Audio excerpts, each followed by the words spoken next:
कि रघुकुल रीत सदा चली जाए, प्राण जाए पर वचन न जाए। और ये सहारनपुर की धरती ननौता से पहला आगाज था और इसके बाद ये गुजरात हुआ, राजस्थान हुआ, हमारी पगड़िया तक इन लोगों ने हरा सकते। इकरा को वोट दे रहे, क्या वो गुज्जर नहीं है? और हम अगर संजीव बालियान को हरा रहे तो हम हरिंदर मलिक को वोट दे रहे हो कि बता दिया अपने मंगलसूत्र गिरवी धरो फिर लग रहे, अपने मंगलसूत्र का ध्यान नहीं कर रहे, हमारे मंगलसूत्रों की चिंता। स्वागत है आपका एक बार फिर जनादेश टीवी इंडिया में। मैं आपके साथ इसराइल चौधरी। बात करते हैं राजपूत समाज की। राजपूत समाज ने जिस तरह से बगावती तेवर इस देश में दिखाए, क्या वो पश्चिम में थे या वो पूरे देश में? लोगों का मानना यह है कि ये बहुत बड़ी चाल है। पार्टी को नुकसान पहुंचाने की जिस तरीके से भीतरघात ये रणनीति चली गई, तो इस रणनीति का खामियाजा आखिर क्या भारतीय जनता पार्टी भुगतेगी? इसी चर्चा करने के लिए आज हमारे साथ मौजूद हैं पश्चिमी उत्तर प्रदेश का एक वो नाम जो अलग अलग मंचों पे आपने सुना होगा, उग्र सिंह चौहान, शामली शामला जो जनपद शामली में आता है, और ये पूर्व प्रधान भी गांव से रह चुके हैं।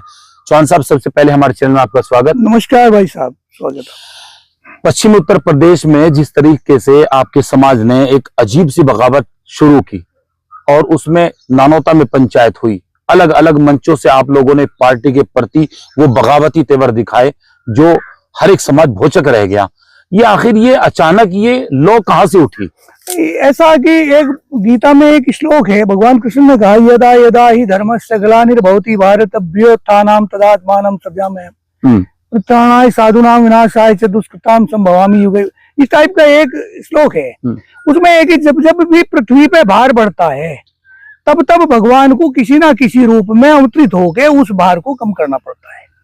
अब ये चल रहा कलयुग का दौर। इस कलयुग के दौर में ये उम्मीद करना कि भगवान किसी उस रूप में राम और कृष्ण के रूप में या हजरत पैगंबर साहब के रूप में आएंगे, वो तो असंभव है। अब तो किसी ना किसी दूसरी शक्ति के रूप में आना पड़ेगा भगवान को इस पाप को हटाने के लिए। राजपूत जाति एक राष्ट्रवादी जाति है और वो जाति है जिसका अपना इतिहास खून से भरना पड़ा जी। इस भारत के कण कण में, एक एक मिट्टी के बालू के कण कण में राजपूत का कहीं ना कहीं खून उसमें सिंचित है।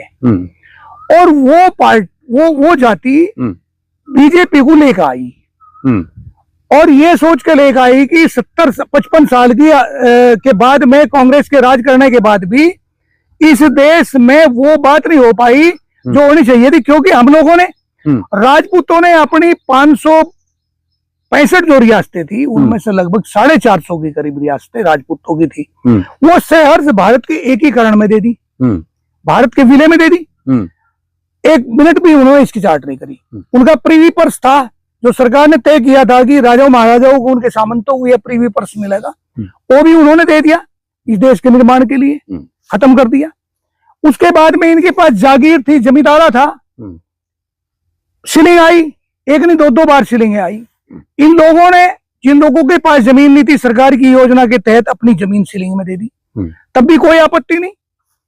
एक बात आई फिर संविधान के बाद में आरक्षण देने वाले भी हम ही लोग थे। बीपी सिंह के टाइम में मंडल आयोग की रिपोर्ट लागू हुई, आरक्षण का रेशो बढ़ा। हम लोगों ने अपनी प्रतिभाएं को दबाया, जो हमारे बच्चे मेधावी बच्चे थे उन बच्चों को दाब दिया, और जो 33% वाले लड़के, हमारे 90% वाले को हमने रोक दिया, 33% वालों को अपना आरक्षण देकर उन्हें उच्च पदों पर पहुंचाया। हम थे राष्ट्रवादी, राजपूत राष्ट्रवादी कौम थी। लेकिन 14 का दंगा हुआ, 13 का दंगा हुआ मुजफ्फरनगर में, 14 में भाजपा आई, 14 का दंगा। उस दंगे के बाद में पूरे दुनिया में टीवी के माध्यम से एक संदेश पहुंचा, हिंदू और मुसलमान, हिंदू और मुसलमान। इस हिंदू और मुसलमान के नाम पे इतना बड़ा विवाद हुआ, बवाल हुआ कि भाजपा को पूर्ण रूप से सत्ता मारना पड़ा। जबकि उससे पहले अटल बिहारी वाजपेयी जी आए, बहुत बढ़िया नाम था, भारत की राजनीति के सुलझे हुए लोगों में नाम था, और हम उनकी बहुत इज्जत करते हैं, क्योंकि मैं संघ का आदमी रहा, आरएसएस का, मैं बीजेपी से जुड़ा रहा, ठीक ठाक पदों पे रहा बीजेपी में, अटल बिहारी वाजपेयी तक, कल्याण सिंह तक, इन लोगों तक हम लोगों ने काम किया और काम करने को मन भी करता था। लेकिन 14 में जब वो पार्टी आई, वो लोग आए जिनको लोगों ने गुजरात में जाकर नहीं देखा था, लेकिन उन्हें दूर से देख लिया कि गोधरा में क्या हुआ, इनका मॉडल, गुजरात मॉडल क्या है, ये सब देख देख कर उन्हें ले आए। लाने के बाद में जितना अपमान राजपूतों का इस सरकार ने किया, और 14 से लगा के 19 तक तो कहीं इतना नहीं कर पाए हैं। इन्होंने अध्ययन किया, क्योंकि एक तो एक प्रैक्टिकल करने वाली को वो है, ये जो गुजराती हैं, इनका तो ये तो व्यापारी लोग वहां गए। ईस्ट इंडिया कंपनी भी व्यापार के माध्यम से भारत में आई थी, ये भी एक ईस्ट इंडिया कंपनी है। ये 2 व्यापारियों के साथ में 2 विक्रेता और 2 क्रेताओं को लेकर 4 आदमी चले आए, और आने के बाद में इन लोगों ने जो किया, प्रैक्टिकल किया। इन्होंने देखा 14 में सबसे ज्यादा राजपूत सांसद भारत की उसमें लोकसभा में चुन के गए थे, और उन्हें दबाना उतना आसान काम नहीं था मोदी के लिए। जो मोदी एक छत्रराज चाहता है अपना, जो बराबर में दूसरे को देखना भी नहीं चाहता। जो आदमी जिस दिन इस देश में प्रधानमंत्री पद के दावेदार अटल या लाल कृष्ण आडवाणी थे, या फिर लाल कृष्ण आडवाणी के बड़े चाहते शिवराज सिंह चौहान थे। शिवराज सिंह चौहान का नाम जब मैदान में रखा जा रहा था, तब राजनाथ सिंह नाम का एक ठाकुर उन्हें लेकर आया था, और उन्होंने कहा था कि मैं मोदी की कमर के पीछे चट्टान की तरह खड़ा, और मोदी जी प्रधानमंत्री बनाए गए भारत के। राजनाथ सिंह उन दिनों नंबर 2 के आदमी थे, नंबर 2 से मतलब दूसरे नंबर के गृह मंत्री थे भारत के। 19 में क्या कमी आई राजनाथ सिंह में कि उन्हें तीसरे नंबर पे पहुंचे, नंबर 2 पे फिर इनके चाणक्य आ गया। इनके जो आधुनिक चाणक्य कहे, जिन्हें चाणक्य गुजराती ऊपर आ गया भाई, वो गुजराती तो आप गृह मंत्री बना दिए, नंबर 2 पे, नंबर 3 पे पहुंचा दिए रक्षा मंत्री, और मुंह पे लगा दी टेप। आपने बोलना भी उनका उचित नहीं समझा। क्या कभी राजनाथ सिंह को बोलते हुए सुना? जो इतना बढ़िया आदमी, जिसकी हर बिरादरियां, हर जातियां जिसका सम्मान किया करती थी, जिसे हर आदमी किसी दूसरे रूप में देखता था। तो चौहान साहब, 19 के चुनाव के बाद यह आभास कब होने लगा कि हमारी उपेक्षाएं होने लगी? हमें इसका आभास तो पहले तो गुजरात में ये सफाया करके चले आए थे राजपूतों का, जबकि वहां से 13-14% के करीब राजपूत है। एक भी टिकट गुजरात में नहीं दिया इन्होंने। अच्छा, 19 के चुनाव में? 19 के चुनाव, हाँ। उसके बाद में 19 के चुनाव में इन्होंने, उसके बाद में फिर राजनाथ सिंह के साथ ये किया। 17 में योगी जी आ गए। योगी जी का तो एक करिश्मा था आना। योगी जी को इनकी मर्जी नहीं थी। अच्छा। इनकी मर्जी थी मनोज सिन्हा। मनोज सिन्हा से इनकी मर्जी हुआ करती थी केशव प्रसाद मौर्य। केशव प्रसाद मौर्य का नाम कटा, और अचानक नाम आ गया यशवंत सिन्हा, नहीं, मनोज सिन्हा का। और मनोज सिन्हा ने अपने कपड़े वपड़े भी सिलवा लिए, अपने पंडितों को बुला के देवी देवताओं को पूछना, तैयारी सब कर दी। अब योगी जी के साथ एक घटना घटी थी कभी पहले। मोहन भागवत गोरखनाथ मंदिर में आए होंगे, और उनके साथ कोई, उन्होंने दक्षिणा के लिए कहा होगा योगी जी को, वो दक्षिणा देनी थी। और दक्षिणा में 4-5 वर्ग के सांसद चाहते थे कि मुझे भी दिल्ली कैबिनेट में मिलाया जाए, लेकिन वहां उन्होंने, अमित शाह ने मना कर दिया, क्योंकि उनका 36 का आंकड़ा है। 17 का चुनाव आया। 17 में मोहन भागवत की इच्छा थी कि इन्हें मुख्यमंत्री बनाया जाए यूपी का, लेकिन अमित शाह नहीं चाहते थे, और अमित शाह के ना चाहने से नरेंद्र मोदी भी नहीं चाहते थे। परिणाम ये हुआ कि 52-53 विधायक जो योगी जी के साथ थे, हिंदू युवा वाहिनी के प्लस धनंजय सिंह के कुछ लोग थे, जो बगावत पा गए थे। ये कहा था कि हम सरकार नहीं चलने देंगे। उसका परिणाम था तो योगी आदित्यनाथ को लाया गया। आदित्यनाथ आए, और आने के बाद में लगातार ही उनकी मीटिंगें दिल्ली में हो रही। 6-7 साल हो गए, उन्हें काम नहीं करने दिया जा रहा। उनके ऊपर गुजरात की गवर्नर, वो मुख्यमंत्री रही गवर्नर आनंदीबेन पटेल, बैठा दिया। डीजीपी आज दिल्ली से कंट्रोल कर रहा। मुख्य सचिव 3-4-5 साल पुराना IAS रिटायर्ड दुर्गा शंकर मिश्रा, आपके भूपेंद्र चौधरी। आपकी घेराबंदी उत्तर प्रदेश में भी की गई खूब बढ़िया तरीके से। हमारे जितने टिकट थे वे कटे। आपने आप ये देखिए, चुनाव हुए अभी पिछले दिनों विधानसभा के, विधानसभा के चुनाव में रमन सिंह कितनी कदकाठी का आदमी, कितना बढ़िया आदमी, कहाँ है, खत्म कर दिया। आपने जितने छत्रप थे मध्य प्रदेश में आ जाइए आप, चाहे अर्जुन सिंह के खेमे के लोग रहे, चाहे दिग्विजय सिंह रहे हो, या राजे जो वसुंधरा रही हो, तो राजस्थान में चलेंगे जब राजस्थान में, लेकिन मध्य प्रदेश में देख लो आप, ये सब खुटे लेने लगा दिए। अब यही देख लो आप, जितने टिकट हमारे हुआ करते थे, पश्चिमी यूपी का एक टिकट था, वो भी मरे हुए आदमी को दे रहे हैं आप, सर्वेश को। भाई सर्वेश सिंह जब पर्चा भरने तक की भी पोजीशन में नहीं था, तो उस आदमी को क्यों आपने टिकट दिया? किसी और को नहीं दिया जा सकता था। आप कई लाख वोटों से जीतने वाले जनरल BK सिंह को आप टिकट काट रहे हो। अब जो हमारी रिजर्व सीट हुआ करती थी आपकी, हमारी नोएडा थी, गाजियाबाद थी, इन सीटों पर आप हमें टिकट दे रहे हो। तो चौहान साहब, 24 का चुनाव आया, 24 के चुनाव में फिर आप लोगों के तेवर और तेज हो गए, यानी 19 के 24 का बीच का जो 5 साल का अंतराल चला, क्या आप लोग उसमें विरोध नहीं कर सकते? इसमें दो बात आई, इसमें दो, क्या कहा आपने? मैं ये कह रहा हूँ कि 24 के चुनाव और 19 के, यानी 19 और 24 का जो पीरियड चला 5 साल का, इस 5 साल में जब आपको आभास हो गया था, तो वहीं से क्यों ये बगावती सुर नहीं अपनाए गए? या आप लोग भी सत्ता में भागीदार थे, आप लोग भी बराबर चलते रहे, सोचा कि कभी कुर्सी खिसक जाए, जो लोग हैं कभी उनको भी सटका दिया जाए? हाँ, तो वक्त का इंतजार तो करना चाहिए ना। अगर वक्त का इंतजार ठीक ठाक होता तो मेरा ख्याल कि देश 1947 में नहीं 1857 में आजाद हो गया होता। 1857 में आजाद न होने का कारण ये था कि समय से पहले चोट मार दी गई। चोट तो लोहे को गर्म करके ही मारी जाना, अब समय तो अब था, इससे पहले समय कहाँ। एक मतिमंद आदमी जो भ्रमित हो रहा हो, जो भ्रमजाल में ऐसा फंस रहा हो, ताना साया हो रहा हो, जिसे ये दिख रहा हो कि तेरे सिवा कुछ नहीं है, उसे तो उसकी औकात समय पे दिखाओ ना। समय तो अब आया ना 14 में, और अब 14 में जो समय आया इसमें 24 में जी। समय तो अब 24 में आया। अच्छा, इसमें 24 में पहले तो जो कुछ ये हमारे साथ करते रहे एक प्रकरण आया था मीर भोज। हाँ, मीर भोज को ये मान लो कि महापुरुष जो हो सबकी साझी विरासत है, किसी एक का नहीं होता, उसमें किसी एक का अधिकार जमा देना तो ये कहीं तक की भी अकलबंदी नहीं। इसमें कौन करवा रहे थे? राजनीतिक लोग करवा रहे थे। हमारी गुजरों से लड़ाई थोड़ा ही है, हमारी उन लोगों से लड़ाई है। प्रदीप चौधरी कैसे आदमी वहां खड़े होकर उसे तूल दे रहे हो। हमें आपत्ति उन लोगों से है कि आप दादरी में जा रहे हैं, दादरी में प्रतिमा लगाई जा रही, प्रतिमा पे लिख दिया गुज्जर राजा प्रतिहार मीर भोज।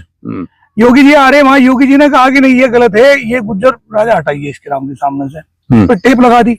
उसके बाद में भी तो फिर टेप वो चलो उस टाइम पे तो गलती मान ली गई कि वो जो प्रतिमा बनाई गई उस पर लिख दिया, किसी को आभास नहीं था। लेकिन जब कहा गया कि भाई आगे ना किया जाए इस पे, तो बाद में फिर होता रहा। कौन करवा रहा? हरियाणा में कैथल में लट बज रहा, इसी बात को लेकर आप चुपचाप बैठे हुए देख रहे। किसानों का आंदोलन हो रहा, उसमें किसान को जाट सरदारी थोड़ा ही था, हम लोग भी तो थे, खेती हम भी करें। अब तो चौहान साहब, मैं आपको बीच में टोकूंगा, तो इसमें सरकार का क्या दोष हुआ? यहाँ तो आपने एक जाति खड़ी कर दी, यहाँ तो आपने गुर्जर समाज को लपेटे में ले ले कि गुर्जर समाज ने जो है इस तरीके से किया, तो सरकार का क्या दोष आया है? सरकार का दोष ये कि जब सारे सिलेबस को सरकार बदल सकती है तो उसे भी बदल दे, उसमें भी सत्यता लिया है।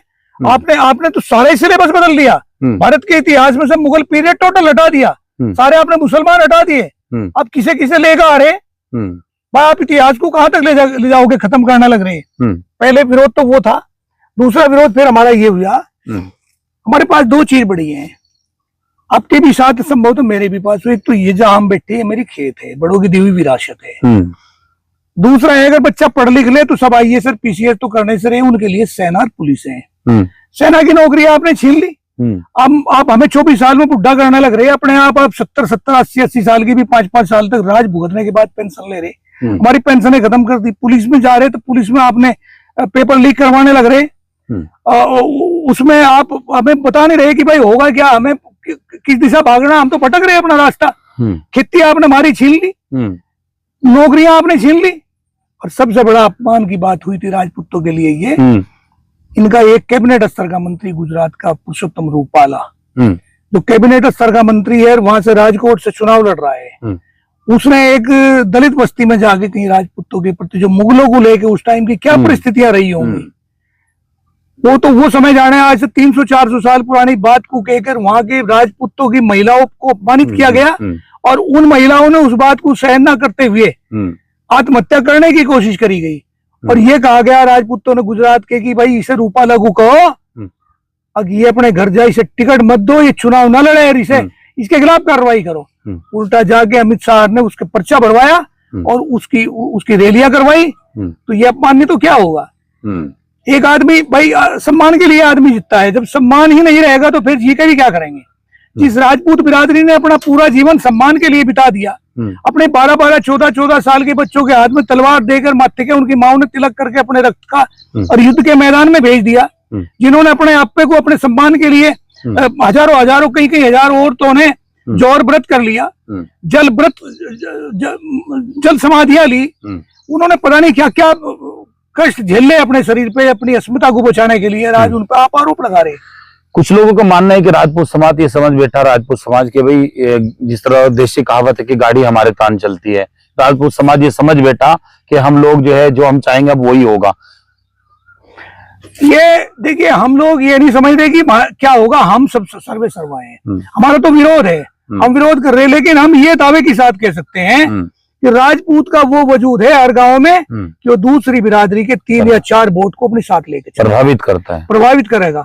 अगर हम लोग बाग अपने खेत को एक बार ठाकुर साहब या राणा जी कहने मात्र से अपने खेत को दूसरों को दे के ये कह देते हो कि ले जाओ घास काट के ले जाओ, गेहूं काट के ले जाओ, गन्ना काट के, हम अपने सम्मान की रक्षा के लिए अपने उसके लिए दूसरे की जी ठोक मदद करते हो, तो फिर हम उनसे ये भी उम्मीद करेंगे कि अगर आप मुसीबत की घड़ी में हमें कहीं दिक्कत आ रही हो, मुसीबत आ रही हो, तो हमारे साथ लगेंगे और लगते भी हैं। तो ये विरोध जो आपका था, ये विरोध पूरे देश में चला, मनाने की कोशिश हुई कि नहीं हुई? शीर्ष नेतृत्व की बहुत कोशिश हुई, लेकिन हमने एक ही बात कही कि अब खाली कसम, सबसे बड़ी कसम माँ शाकुंभरी की, भगवान राम की, और फिर राम की कसम के बाद में फिर हमने वो एक प्रतिज्ञा ली कि रघुकुल रीत सदा चली जाए, प्राण जाए पर वचन न जाए। और ये सहारनपुर की धरती नरोत्ता से पहला आगाज था, और इसके बाद ये गुजरात हुआ, राजस्थान हुआ, हमारी पगड़ियां तक इन लोगों ने उछाली, हमें जाने नहीं दिया। ये आपके ये राजस्थान में कई घटनाएं इस प्रकार की घटी। करणी सेना के राष्ट्रीय अध्यक्ष रहे, उन लोगों के साथ ये बदतमीजी करी गई। तो बदतमीजी की एक सीमा हुए भाई, हम लोगों को जितना इन लोगों ने दबाया। तो चौहान साहब, आपको लगता है कि अगर सत्ता परिवर्तन हुआ केंद्र में, अगर इंडिया गठबंधन की सरकार आई, तो राजपूत समाज को फिर यहाँ एक सम्मानित तरीके से जो है सम्मान दिया जाएगा? आपको लगता है यहीं से कोई लाइन बना रखी है अभी से ही? नहीं, इंडिया गठबंधन की सरकार तो इंडिया गठबंधन या इंडिया की कह रहे हैं आप? इंडिया गठबंधन की सरकार तो आएगी, बनेगी। समय बताएगा क्या होगा, ये लोग बाग सम्मान कौन देगा कौन नहीं देगा। और हम लोगों का क्या है, एक रामधारी सिंह दिनकर की एक कविता है, तेजस्वी सम्मान खोजता नहीं गोत बतला के, तेजस्वी सम्मान खोजते नहीं गोत बतला के, पाते हैं प्रशस्ति जग में अपना कर्तव्य दिखला के, हीन मूल की ओर देख जग गलत कहे या ठीक, और वीर खींच कर ही रहते हैं इतिहासों में लीक। हमने इतिहास में एक लीक खींच दी, हमने वो करके दिखा दिया जो हमारा हक था, फर्ज था, करना चाहिए था। जिसने इस देश के निर्माण में अपना सब कुछ दिया, आज भी इस देश को हमारी जरूरत है, हम वो काम कर रहे हैं जो हमें करना चाहिए। अंतिम और आखिरी सवाल चौहान साहब, जिस तरीके से आप प्रत्येक लोकसभा पर विरोध आपका जारी है, आने वाले दौर में आप लोग भी चुनाव लड़ेंगे, आने वाले दौर में आपके लोगों के बीच से भी लोग आएंगे, चुनाव लड़ेंगे, तो आप नहीं समझते कि आने वाले दौर में फिर आपके सामने भी बड़ी मुश्किल खड़े होने वाली है, चाहे वो कैराना लोकसभा हो या पश्चिम में, या चाहे जहां भी आप विरोध कर रहे हैं? जातियों से विरोध थोड़ा ही है, हमारी जाति से नहीं, हमारी तो पार्टी से है। हमने कसम भाजपा के खिलाफ ही तो खाई है, हमने जातियों के खिलाफ थोड़ा ही खाई। अगर हमें कोई ये कहे कि आपने प्रदीप हरा दिया, गुज्जर था, फिर ये इकरा कौन थी? ये नहीं गुज्जर है। हम इकरा को वोट दे रहे हैं, हम प्रदीप को नहीं दे रहे। हमने कुछ लोगों का मानना ये है कि उन्होंने प्रदीप को गुज्जर मान लिया और इकरा को गुज्जर नहीं माना। ये कौन के है? ये कौन सा गणित है? औरों में तो, और जातियों में तो शायद थोड़ा बहुत, जैसा राजपूत हिंदू और मुसलमान राजपूत, या जाट में मूला जाट और वैसे जाट में जरा मरा सा फर्क भी रहा होगा, गुजरों में तो फर्क ही नहीं। इनका तो हुक्का नाता एक है, इनका तो एक जगह बैठना खाना पीना है। मुसलमान गुज्जर, हिंदू गुज्जर को तो कोई पहचान भी नहीं सकता कौन क्या है, इनका तो सब एक है। तो हम जब प्रदीप को हरा सकते हैं, इकरा को वोट दे रहे, क्या वो गुज्जर नहीं है? और हम अगर संजीव बालियान को हरा रहे तो हम हरिंदर मलिक को वोट दे रहे हो कि जाट नहीं है? हमारा जाति से कोई लेना देना नहीं, कोई झगड़ा नहीं, जाति हमारी है, हम जातियों के हैं। हमारी लड़ाई पार्टी से है, भाजपा से है। तो विरोध के तेवर जो है लगातार अभी बने हुए हैं। ये तो शुरुआत ही तो है, 3 ही तो चरण है, अभी तो 4 चरण बाकी हैं। चारों में हम तो उतना ही करेंगे जितना करना है। बगावत बढ़ती जा रही, घटी नहीं रही भाई। महसूस क्या हो रहा है देश में? इंडिया गठबंधन की सरकार आ रही है, 100 सीटें भी ले जाएंगे, बहुत बड़ी बात है। अच्छा, 100 कह रहे हैं कि 400 सीटें फाइनल है। ये फाइनल का क्या है कि इनकी आंख फूट रही सावन के महीने में, चश्मा लग रहा हारा, चारों तरफ हरियाई हरियाई देख रही। 400 वाला कौन सा आंकड़ा है इनके पास? कौन सा जो चीज ने पहले ही बता दी 400। जब ये 400 लेकर आ रहे, 400 ने मिली पे लड़ाई क्यों लड़ रहे? अपने घर बैठिए, 272 पे तो इनकी जीत ही है, सरकार बना लेंगे। 400 तो इन्हें बोनस में मिल रही, लिया इन्हें 100 भी नहीं मिलती भाई साहब। मतिमंद नहीं, अकल के अंधे हैं, 60 साल से ज्यादा उम्र होली, सठिया गया दिमाग। भैंस चोरी का भी बता दिया अब तो, कि एक भैंस कभी कांग्रेसी चोरी करके ले जावे। भैंस चोरी की तो ये बता ही रही, तो मंगलसूत्र बता दिया। अपने मंगलसूत्र गिरवी धरो फिर लग रहे, अपने मंगलसूत्र का ध्यान नहीं कर रहे, हमारे मंगलसूत्रों की चिंता इन लोगों को। अरे गुजरात में तो जीवे अभी यशोदा बहन, उसके मंगलसूत्र को देख लो आप, हमारे मंगलसूत्र की चिंता कर रहे। अब ये राहुल पे भी एक आरोप लगाने लगे कि वो अडानी का नाम इस वजह से नहीं ले रहा। अब बहुत सारे पैसे अब अडानी नहीं से दे दिए, ट्रक भर के पैसे। एक नया बयान आया अभी है। देखिए, जब बोखला जा आदमी फिर कुछ ही भाषा बोल रहे, बुजुर्ग आदमी बुढ़ा हो लिया, अब तो राजनीति तो क्या संन्यास कहीं ये आभास हो गया कि उद्योगपति इस तरह से अपना रवैया चेंज करते हैं सत्ता परिवर्तन का, कहीं उनको आभास हो गया और फिर मोदी जी को लगने लगा कि भाई ये शायद हाथ से छिटक गए उद्योगपति भी? ये तो पहले से ही है। देखिए, पढ़े लिखे अनपढ़ आदमी का एक फर्क है। मोदी जी पढ़े लिखे नहीं है।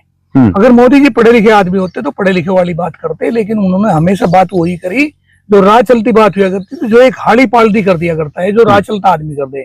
कब पढ़े लिखे आदमी की क्यों जरूरत पड़ रही थी 2 करोड़ रोजगार की घोषणा की? नोटबंदी की क्या जरूरत पड़ रही थी?